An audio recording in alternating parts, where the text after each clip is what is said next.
Thank you for auditing the Always Positive new music review show hosted by a French professor who's going to be reviewing the most recent posthumous album by Juice WRLD, or as my notes app calls him, Juice WRLD, Fighting Demons. And as you can tell by my intentionally provocative title, my question is this even listenable? This is an Always Positive show, so of course it's listenable. As you will learn, I love Juice WRLD. I am powerless before his charisma, his voice, his talent, his wordsmithing. But is it listenable because it's so macabre, it's so sad? I'm a big Smiths fan, I'm a big Radiohead fan, but their albums have nothing on this. This album and most of Juice WRLD's music are primarily about the way he is going to die, his actual method of death, overdosing, semi-intentionally, semi-unintentionally, talking about pills and drugs and depression and running away from your problems, and multiple times, almost every song, saying, I'm going to die, this is how I'm going to die, I'm going to die. There's so many other artists who've had posthumous releases. Yeah, man, but it's not like Jimi Hendrix had 40 songs called Barbiturates and Alcohol and Throwing Up in My Breathing Mask, okay? If he did, I don't know if I'd be able to listen to them. The closest thing I can think of to this album would be Warren Zevon's final album. The great California rock and roll, well, LA really, rock and roll star made an album when he had stage 4 lung cancer, and it is just like an unlistenable slog. It's just torture. And not because it's bad, but because it is a constant reminder of your own death. The closest thing I would say that comes to this would be, I don't know, maybe Notorious B.I.G. or Tupac, who did sing a lot about dying, who did sing a lot about being shot, and then they were shot and they died. It makes you think about all pop music, and I'm not limiting this to hip-hop, even though hip-hop has a real spike in deaths lately. About that, I would suggest you watch FD Signifier's video about King Von. I'll put a link to it in the description. It's an amazing essay on why it's different now than it was 25 years ago. But I don't think that the death cult nature of pop music is limited to hip-hop. I think when we were listening to Nirvana, to a certain extent, we loved Nirvana as it was, but there's always this menace. There's always this feeling, this sadness might overcome. And when he actually killed himself, there was a kind of authenticity that was put onto that sadness, onto that edgy depression that we heard before. We, as a culture, are complicit in these people's deaths. We are. We are complicit in Juice WRLD's death. We are. He talks about it in his music. He is trying to be famous. He is trying to communicate himself. He loves his fans, but he just keeps making this music about wanting to die, about going to die, about taking all these pills. It is as though we are watching a stunt performer. You ever watch a stunt performer like Evel Knievel, whatever, going to jump over 20 school buses on a motorcycle, going to jump over a ravine. If we didn't think that they might fall, we wouldn't watch. We both want and don't want them to die for us, to die in front of us. And that's part of the reason that Juice WRLD is somewhat unlistenable to me, despite the fact I'm powerless before his music. It's that I feel guilt. I feel, even though I don't want him to have died, even though I think it's a tragedy, and I would do anything to bring him back to life. All of his music. Just erase all of his music and let him just live a happy life, I don't know, working as a French professor. But that didn't happen, and on some level, the authenticity makes this music feel different. And that makes me uncomfortable. It might make you uncomfortable as well. Please tell me in the comments. I think a lot about my favorite rap album of the 90s, All We Got Is Us by Onyx. It's an amazing masterpiece. I made a video about that as well once. And it's a suicidal album. It's all about suicide and about death and about intergenerational trauma. It's really a painful, dark album. But Fredro Starr and Sun C and Sticky Fingers, they were fine. They just went off into the sunset. They kept making music. They released an album last year. It was good. They're doing cameos. They're doing whatever you can be to be a rap star over the age of 30 and still be successful. And they are still around. I'm positive, had Fred Rostar actually killed himself at the release of All We Got Is Us, that album would have the respect it deserves as a masterpiece of urban just desolation and depression. But he didn't. So that's what I'm saying. What I'm saying is, we are all complicit in this. You should listen to that Onyx album. And this, to a certain extent, makes me feel guilty for liking this music. So why did I review it? Because I'm powerless. I think we're all powerless. The thing about Juice WRLD is he is so much more than his death. That's obviously the saddest thing, is that you get the sense that he maybe doesn't understand how good he is. He maybe doesn't actually understand that it's not really his death or his death wish or whatever that makes him so good. He just has a quality to his voice, a quality to the way he phrases things, a charisma, which is very, very rare. I first discovered Juice WRLD way after he was already famous. You know, I'm an old guy, I don't pay attention to stuff. When I was reviewing the Benny Blanco album, and he had a song on there, and when I first heard it, my initial instinct was to just say, this sucks, man, I'm into old school hip hop, this isn't rap, all these young kids walking around listening to rap music and talking about their feelings. But by the second time I heard the song, I completely loved it. It's not just that Juice WRLD is the perfect emo rapper. I don't think there's anyone better. And I don't think it's because death certified that statute. I think he's the perfect emo star, period. I think he does whatever emo can do, make you feel bad for someone, make you feel angry with somebody, make you feel connected, make you feel like you're with the person, that you're in the same room as the person, that you are in the mindset of the person. Whatever kind of intimacy you could possibly feel with an artist, just alone in a microphone, that's how you feel with Juice WRLD, no matter how many producers are making his stuff. That's what makes his music so strong, and that's what makes people connect to him, I assume. You know, the other day I was at the mall, and I was at, okay, well, I don't go into Spencer gifts. That I actually get physically ill. I don't know what it is. There's some kind of weird Hitchcockian aversion to the Spencer store. But before even walking in, just walking by, they have all these shirts for sale, and they had 9 different Juice WRLD designs. That's where he is in our culture. For kids, there are 9 different images. Like, it's not enough. Like, you could wear a Juice WRLD shirt every day of the week, and then go 2 more days into the next week. I saw this emphasized when I went to the Playboy Cardi show last week. Did a video about that. You should check it out. Bump out the goose. And in that, in between acts, they play music. You know, they play it very loud and the crowd reacts. It's kind of a weird thing. I wasn't really used to it. And whenever they played Juice WRLD, the crowd reacted twice as much as anything else. So we do have a real generational talent, a real generational figure, that there's all this evidence all over the place of how important he is, how meaningful he is. And amazingly enough, he's good enough to deserve that.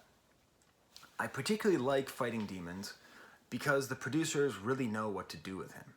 It seems like they are finally figuring out what to do with his voice, what to do with his charisma, with his atmosphere, the atmosphere his voice creates, the mixture between the sort of moaning and whining of that he's able to do in a way that's strong and powerful and interesting. There's a lot of undistorted guitars on here, and I don't know. I think, and please tell me, my ignorance is profound, okay? I talk a lot, but I don't know very much. This kind of undistorted guitar work with sloppy chords, I believe, is trying to imitate Cudi's montage from Kids See Ghost, where Kid Cudi took Kurt Cobain's guitar that was from the Montage of Heck documentary, just kind of a sloppy guitar being played in a way that's not particularly like moving, but creates a certain atmosphere. That feels to me to be one of the most interesting production notes on this entire album, is tons of that. And I really like seeing that. And I think it really goes in with this idea that producers are figuring out what to do with his voice. I just want to say quickly, if I haven't pissed off old school hip hop heads before, my favorite Notorious B.I.G. album is Born Again, is a posthumous album. I think it is possible to have it be done well. It's okay. No one can see your dislikes. So you leave them all you want, you Ready to Diers. Ready to Die is actually my third favorite Biggie album. I prefer Life After Death. You can just keep disliking. No one can see. So I think the reason I like Born Again is the same reason. I feel like the producers really understood what to do with this voice after he died. I mean, of course, it's not like before they didn't know what to do at all, but they really perfected it. So let's get to the album. Let's go through it. It's a long album. A little too long at a couple points, but I'm going to give you my stamp, which is the first song. It's my example song. This is homework if you want to know what Juice WRLD sounds like. If you've never listened to Juice WRLD, you've never welded a single bottle of juice, check it out up here. It's called Burn. Now the production here is by Metro Boomin, great modern producer. He creates this delicate beat which finds the right balance. So the whole album has a mournful tone, has a respectful, funerary tone to it. And that's intentional, and that's heard best on this delicate and beautiful beat. These kind of dancing arpeggiated keyboards, some strings, even some whistling to emphasize this melody. And even his, if Young Metro don't trust you, I'ma shoot you, the producer tag that he uses is mixed up and softened somehow. And all the lyrics are right there, right in this zone of, can I even listen to this album? He talks about wanting to quit because the drugs are messing up his kidney. He's so good at writing hooks that I heard the song for the first time, and by the second half of the first time hearing the chorus for the first time, the first chorus, I had it stuck in my head. Burn, burn, burn. And it has one of the most devastating images where he's saying that he's burning and he prays for water to wash down the Percocets. So he's on fire and he takes water to further hurt himself. He's not just somebody who raps a lot about addiction and substance abuse. He does it really well. Like, that's an amazing image of addiction, how it can replace basic needs with new needs, which supersede your basic needs, like not being on fire. I really love the way the drums come in on the second verse, so there are some drums, but not all the way throughout. The bridge is his kind of great whiny singing. The second chorus is just the strings and the singing, and it's just great. And then we just have some more of these lyrics which are just too haunting. I fell asleep too deep that one time, woke up to your cry, girl, I'm fine, but I lied. I had a dream I wasn't gonna wake up this time. And you can't help it, but imagine that's how he felt in the back of that plane. Damn it. Okay. Already Dead, Jesus. Juice WRLD. Already Dead starts off with a line, you can see the pain in my laugh. Great. And then talks about, I've been dead for years. Now that he has been dead for years, this is an even weirder, sadder line. But it's mostly just about pills, taking pills. But what I love is the dynamics of this song. And throughout the album, there's a lot of great dynamics by all the different producers. Sometimes the beat drops out, sometimes the strings are there, sometimes it's just this meditative and sweet piano. This is an example of what I mean by the producers are figuring out what to do. At a certain point, he says he's only alive for the fans, which is very sad and a reminder that you need to learn to live for yourself. You Wouldn't Understand, sort of out of nowhere, it's just a pop song. Like, you don't understand, I don't give an F about a goddamn thing. In the chorus, though, I think what we see is the skill of his phrasing. Like, at a certain point, they take out the bass in the chorus. I think it's the second time they play the chorus, and it really showcases that he doesn't just know how to sort of sing and hit these sort of slightly monotone melodies, but his ability to create hooks through the rhythm of his voice. There's like this very, like, there seems to be like recorders, like those terrible instruments that made me cry when I was in elementary school because I couldn't make them make a good note, with like high synthesizer at the same time. He talks about living like it's the last days. He also is prone to cornball lyrics, just goofy lyrics, like no Tom and Jerry rat race. Hey, Juice. I actually don't know his real name. You can tell me in the comments if you want. Oh, like and subscribe. or dislike for my hot Biggie takes. Smash the like bucket, buy my merch, bump out the goose. So it is kind of a weird kind of like Tom and Jerry rat race is just one of these lines where he has all throughout the album where it feels like he's just being a little bit goofy. I like them. I think they help. But it also reminds you that sometimes his lines are just kind of dumb. Because neither Tom nor Jerry is a rat. They're both, it's a cat and a mouse. So it's like a cat and mouse game. That's like the expression, cat and mouse. It's not rat and cat. He also says, catch me listening to John Lennon. I like very consciously how he talks about the breadth of his musical experience. The music he listens to is not being limited to purely hip hop, obviously, which is part of what makes him such a transcendent artist who is so capable of transcending the barriers of hip hop and the barriers of emo and the barriers of pop. That's why you get 9 t-shirts at Spencer's. Tupac never got 9 t-shirts at Spencer's. Lil Peep didn't get 9 t-shirts. XXXTentacion didn't get 9 Peeps at t-shirts. Kurt Cobain didn't get 9 t-shirts at Spencer's. In order to get 9 t-shirts at Spencer's, you need to really be that kind of transcendent artist. Headed to LA is the first guitar song on the album, but it's not that grungy guitar, it's more of a pop guitar. Straight pop, but still quite sad. I don't like his choruses as much on these pop songs, but they're fine. A lot of singing, sort of telling a story about this druggy-filled weekend with a girl who really likes drugs. Justin Bieber's on this song, and he's great. No, he's fine. He doesn't make it worse. He fits.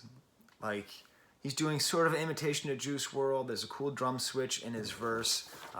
Again, I've never reviewed a Justin Bieber project because I've never liked the Justin Bieber project, but it's fine. There's nothing on here that I think is bad. There's another guest appearance which I do think is bad, but we'll have to wait to get to that.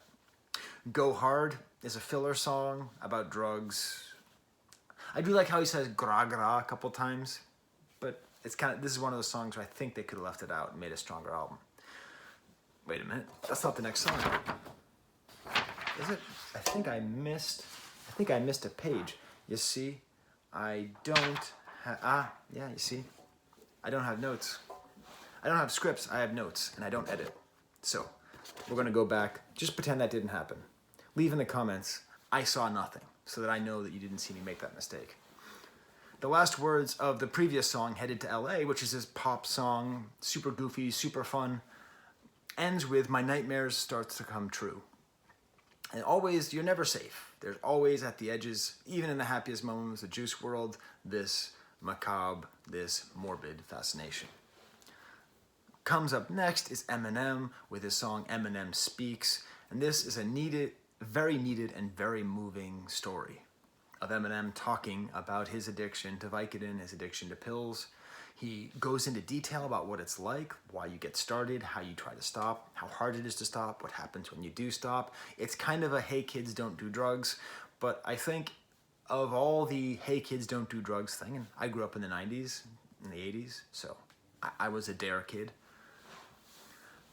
This is very effective, and I think it is an actual anti-drug message which might actually help, because you have the context of somebody who died of drugs, and then somebody who is partly responsible for the reason that prescription pills are so rampant in hip-hop in the first place. You have Eminem talking about how difficult it is to get off and why it's important to. It never feels preachy, it always feels real, and it feels very necessary. And then it goes right into the song Rockstar in his prime, where Juice WRLD's talking about, if I take too many Percocets, I won't die. And of course, he took too many Percocets, and that's why he did die. So it's a very weird kind of mixture of all these different sounds and feelings.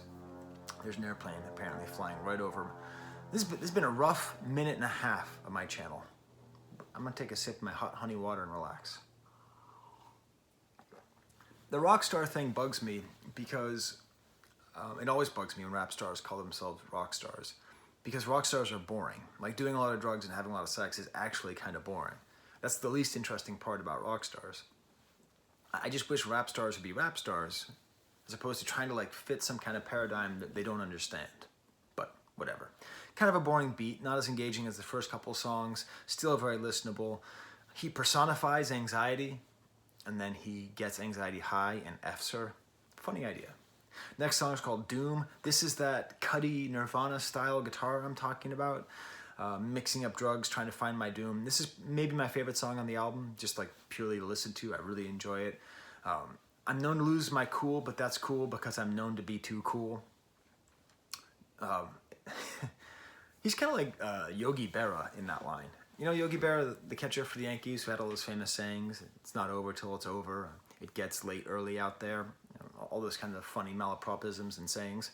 I'm known to lose my cool, but that's cool because I'm known to be too cool. It's just a perfect line that really shows the the lack of emotional regulation that is at the heart of all the problems that Juice WRLD is experiencing. It's a great lyric. Matter of fact, I'm going to say it one more time. I'm back on track, everybody. I am known to lose my cool, but that's cool because I'm known to be too cool. Awesome. He also talks about the sadness and isolation, which is another theme throughout this album that seems to be very intentional. You know, the sadness of saying new phone, who dis. He's really painting these pictures about his life, and you get a very clear view of the interior sadness he lives in. Which actually ties in a little bit, this isolation ties in a little bit to the way Eminem's talking about doing drugs in his song, or his monologue, where he talks about like in his room, like his house, like walking around his house. And that's the sad reality of this addiction is we think about it, and usually it's presented as, you know, being on the road and being with women and partying, but the reality is mostly in the house. It's mostly like being alone in your house, hoping to get drugs and hoping to get high. Very sad. Now I can talk about Go Hard, which I already told you I don't like, except for the part where he says gra gra. Juice WRLD speaks. This is even better than the Eminem part, because he talks about how he's never tried to filter his emotions. He talks about his anxiety, and he talks about how the African American community in general does not pay enough attention to its anxiety. I will once again draw your attention to FD Signifier's channel, where he talks a lot about African American trauma, African American life, and particularly as it applies to straight African American males. And this really feels like we could compare it a little bit to the Makami song from last year, from last week, Self-Love, which is about self-love and self-care. And it made me realize this kind of weird thing. I mean, obviously, all music that has a drum beat starts from Africa and starts from African Americans, right? Like that's just already. So all rock, all iterations of rock started from African Americans. But it used to be that emo music was considered to be the bastion of white suburban artists. And in some ways it's weird. I can say this as a white suburbanite myself. We have the least, historically, to be traumatized by. That doesn't mean we don't experience trauma. It doesn't mean that the artists who make emo music do not deserve to make emo music. They do. It's great. It's very necessary. But the intergenerational, the super generational, the everyday life, the trauma that the African American community has had to live with for many centuries, and that still goes on today, is so persistent and so everywhere that it's like just the emo music just needs to be given entirely away. Like this feels like maybe this could really be a much bigger genre than it already is. Obviously it's bigger, but if we could expand it to not just being about, oh, she broke up with me, but to expand it more to intergenerational trauma, to societal trauma, I think that emo could actually be a very useful tool that is being underutilized. But I don't know. I'm a little bit over my skis here because obviously I only know my experience, so I don't know. And maybe nobody wants emo to take over African American expression. I mean, I don't think I do. But Juice WRLD does show, and he consciously says in this song that that's what he's trying to do. That his community needs more people expressing their anxieties and their fear. Like Fred Rostar did. Oh, man. Seriously, if you've never heard All We Got Is Us, take my hint and go listen to that album. It's a masterpiece. Not Enough is another pop song. This album does kind of give you whiplash, kind of going back and forth between different feelings, between pop and sadness. Drowning Isn't Enough, I Don't Give a F. It's straight emo pop, but it's as good as any emo pop I've heard. Feline with Trippie Redd and Polo G about paranoia, having a new gun, it's hard to kill me.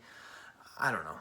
It's okay, but I just like Juice WRLD. You know, I don't want to hear other people on Juice WRLD's albums. I just don't. It's not that I hate it, but I don't need to hear it. I just, like, when I listen to Juice WRLD, I just want to be in the Juice WRLD. I don't want to be in the Polo G. I don't want to be in the Polo G grounds. Relocate is another one of these beautiful songs about making it, which of course is really sad in the context of death. His mother talks about how he bought her a house. And then there's these great details about overcoming poverty. I used to hide in the crawl space. Now I play hide and seek in the 16 bedrooms, rags to riches. There's even kind of a pedal steel, kind of a sad southern sound here. And there's a sort of cool flow change in the last verse as well. The producers are doing a great job of taking whatever material they have and making it into something. And of course we have the irony of the title where relocation usually means something bad, but in this case it means something good. Juice WRLD Speaks Again is not about him speaking. It's basically some kind of freestyle, is the way that it feels. It's sort of almost like gospel, sacred piano underneath, and it's him just kind of going off and just sort of talking. And I assume he wrote some of it down, didn't write down all of it. I got away with words like I'm running with a phonics book. In school I didn't do the homework, but I still got the subjects. Money ain't the object, money is the objective. Tough, gotta admit that. I'm successful, but I feel sometimes like my head a little dreadful. So that's that corniness, you know, like, because he had dreadlocks, so I feel sometimes like my head a little dreadful. I mean, that is a corny joke. But mixed in with it is this interesting idea, like his way with words. He talks about his anger at teachers who didn't believe in him, people didn't believe in him. But I didn't do my homework, but I got the subjects. The sense of him finding who he is despite the way society doesn't see him as a success when he's younger, the way he's able to be successful, and his sadness. It's all mixed up. It's a great song which shows all the different sides of him and the way that he's able to be so creative and be so powerful. In his last album, Juice WRLD's last album, Eminem was on there talking about how amazing he was as a freestyler, how amazing Juice WRLD was as a freestyler, and we feel that here. Next song, Until the Plug Comes Back Again, talks about the pain of having to ration pills. Just more sad songs about being lonely and trying to dodge his pain through pills. I don't know, and you can tell me in the comments if I'm wrong. Drug dealers aren't plugs, right? From what I understand, plugs are the people that give the drug dealers the drugs that they then deal. So calling a drug dealer a plug is a particularly sad idea, because it's like you need so many drugs, you are your own dealer. Like, you need to go one step up the management chain. But I don't know. I have never sold, taken, or endorsed drugs in any way. From My Window, more of kind of guitar style. This song I don't like very much, very gross sex stuff. It's all about being paranoid, and life is like a TV show, you'll get canceled. I'm not a big fan of that. Just a lot of stuff, sort of angry, spiteful fellatio. You know, which I'm not a big fan of. I do like that it starts off with him sort of doing this improv and then saying, ooh, I like that, where you get the sense that that's the hook that was being written, that he actually wrote it there, that his skill for writing melodies is being shown off, like a behind the scenes moment. But it's weird because this song is the most, you know, get on your knees, anger. And then the next song is this love song, Girl of My Dreams. A little whiplash here. I do like the way he harmonizes with himself. I don't like that a member of BTS is on this song. I like BTS. BTS is fine. I have no beef with BTS, and I'm not just saying that because I'm afraid of their fans. I'm not afraid of their fans. You can hate me, BTS fans, but I don't like him on here. I mean, I like hearing him rapping in Korean, because I always like any non-English sounds in English music is good for the world, helps to fight American linguistic imperialism, so that's good. But it feels a little vulgar. It feels a little paint a vulgar picture, a little like, okay, how can we get him to get an 11th and 13th shirt at Spencer's, to have this crossover desire. But I don't know, maybe, please tell me if I'm wrong. Did Juice WRLD like BTS when he was alive? Did he like Justin Bieber? Did he want to work with them? I don't know enough. My ignorance is profound. Please tell me. But it feels a little too much like that here. But that's okay, because the last two songs are great. Feel Alone, Losing My Mind, It's Okay. There is a degree to which, and my kids tell me about this, there's a real obsession with showing sadness, with performing sadness. And the line between performing sadness and feeling sadness can be blurred. And social media makes this worse, especially, I suppose, TikTok or things where you're just so into, there's even some term, I forget what it is, for when people are just really trying to show, like suey fuel and all that stuff, like the desire to like talk about how sad you are and just get into it and use the echo chamber of the internet to really emphasize your sadness. And I know that on TikTok, there's a fair amount of just very sad memes of people saying how sad they are with very sad music. I wonder, and I don't know, if Juice WRLD's music isn't a part of this as well, because he seems to be in that, both feeling and performing sadness.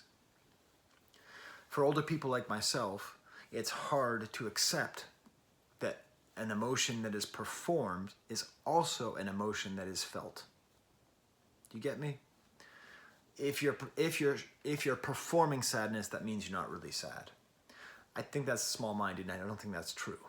So when I hear a song like Feel Alone and I hear the lyrics, I just imagine some TikTok of somebody staring out the window and crying with this being played. This kind of glorifying of sadness and performance of sadness.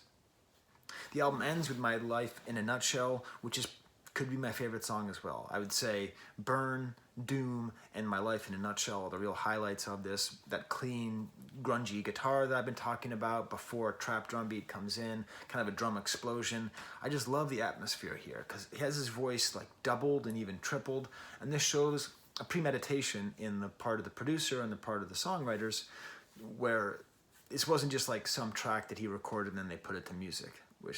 When rap albums are posthumous, that's when it's the worst, when it just seems like someone recorded some track and they just threw a new beat that sounded modern on it. But the way the voices go in together creates an atmosphere on this song that you don't hear anywhere else on the album. They say living is harder than dying, but I don't know. And then I'm going to find out. Very sad. And then he has this whole thing where he talks about being found. You're going to find me unresponsive in my hotel room. Girl, can you handle that? And one of the final lines you hear in the album is, worst case scenario, you'll still hear my songs on the radio, so I'll live forever. And that's true. That is the worst case scenario. He died, and I would trade every single song he ever wrote for him not to have died. But he died.